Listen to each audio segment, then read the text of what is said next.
Sumatera Utara. Di dunia yang luas ini, di Pulau Sumatera, terdapat sebuah provinsi yang dinamakan Provinsi Sumatera Utara. Hai, saya Stephen Timothy. Namaku Felix. Namaku Nadia. Namaku Catherine. Nama saya Santo Hugo Simanjuntak. Hai, nama saya Rifai. Nama aku Jemia. Dan pada kesempatan kali ini, kami kelompok 2 akan mempresentasikan hasil kunjungan kami ke Museum Negeri Sumatera Utara. Pembahasan yang kami angkat dalam video kali ini adalah peninggalan etnis dan budaya Sumatera Utara dari etnis lokal. Seperti yang kita ketahui, Sumatera Utara memiliki beragam etnis di dalamnya, seperti Batak, Karo, Melayu, dan lain-lain. Maka dari itu, tujuan kami mengunjungi Museum Negeri Sumatera Utara adalah untuk mempelajari beragam etnis tersebut. Museum Negeri Sumatera Utara sendiri memiliki banyak contoh artefak peninggalan dari etnis lokal yang dapat kita lihat secara langsung di dalamnya. Dengan biaya masuk 3.000, saya rasa sendiri itu sudah worth it untuk didatangin. Terutama kita bukan cuma sekedar datang bertamasya saja di dalamnya, namun juga kita bisa dapat mempelajari segala hal tentang Sumatera Utara sendiri. Untuk mengetahui pembahasan lebih lanjut, pertama, kita harus mengetahui apa itu etnis. Etnis atau suku merupakan suatu kesatuan sosial yang dapat dibedakan dari kesatuan yang lain berdasarkan akar dan identitas kebudayaan, terutama bahasa. Dengan kata lain, etnis adalah kelompok manusia yang terikat oleh kesadaran dan identitas tadi seringkali dikuatkan oleh bahasa. Dari penjelasan saya, dapat dilihat bahwa etnis ditemukan oleh adanya kesadaran kelompok. Namun, jika diambil dari Kamus Besar Bahasa Indonesia, Etnis adalah sesuatu bertalian dengan kelompok sosial dalam sistem sosial atau kebudayaan yang mempunyai arti atau kedudukan tertentu karena keturunan, adat, agama, bahasa, dan sebagainya. kembali ke Museum Negeri Sumatera Utara. Museum Negeri Sumatera Utara memiliki beberapa contoh etnis lokal di Sumatera Utara. Yang pertama, Suku Karo. Suku Karo merupakan salah satu suku bangsa yang mendiami dataran tinggi Karo, Sumatera Utara, Indonesia. Suku ini merupakan salah satu suku terbesar dalam Sumatera Utara. Nama suku ini dijadikan salah satu nama kabupaten di salah satu wilayah yang mereka diami, yaitu Tanah Karo.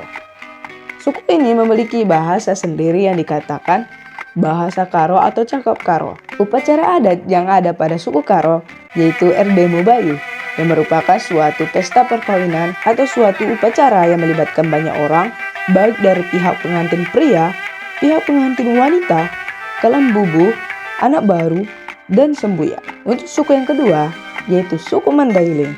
Suku Mandailing adalah suku bangsa yang mendiami Kabupaten Mandailing Natal, Kabupaten Padang Lawas, Kabupaten Padang Lawas Utara, Kabupaten Tapanuli Selatan, Kabupaten Labuhan Batu, Kabupaten Labuhan Batu Utara, dan sekitarnya. Dalam masyarakat Mandailing, terdapat suatu upacara adat atau ritual yang dinamakan Panek Godang. Seperti kebudayaan lainnya, Panek Godang merupakan salah satu adat yang penting bagi suku Batak Mandailing.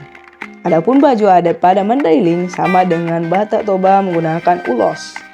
Tentunya, tiap suku memiliki perbedaan masing-masing. Begitu pula dengan Provinsi Sumatera Utara, tepatnya di daerah Tapanuli Selatan, Mandailing, dan Padang Lawas.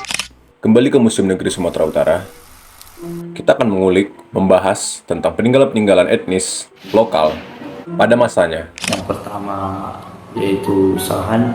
Sahan sendiri berasal dari suku Batak Toba yang biasanya berfungsi untuk menyimpan abu jenazah yang dibakar atau digongseng, yang masyarakat Batak Toba dulu mempercayai bahwa benda sahan ini bisa melindungi dari penyakit menular dan kekuatan-kekuatan jahat.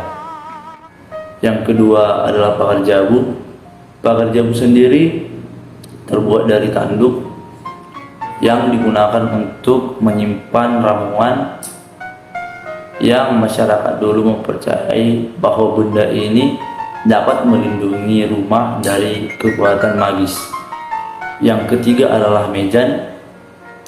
Mejan adalah peninggalan etnis Pakpak yang berupa batu arca yang berwujud manusia yang sedang menunggangi kuda atau gajah, yang berfungsi untuk melindungi suatu desa atau perkampungan.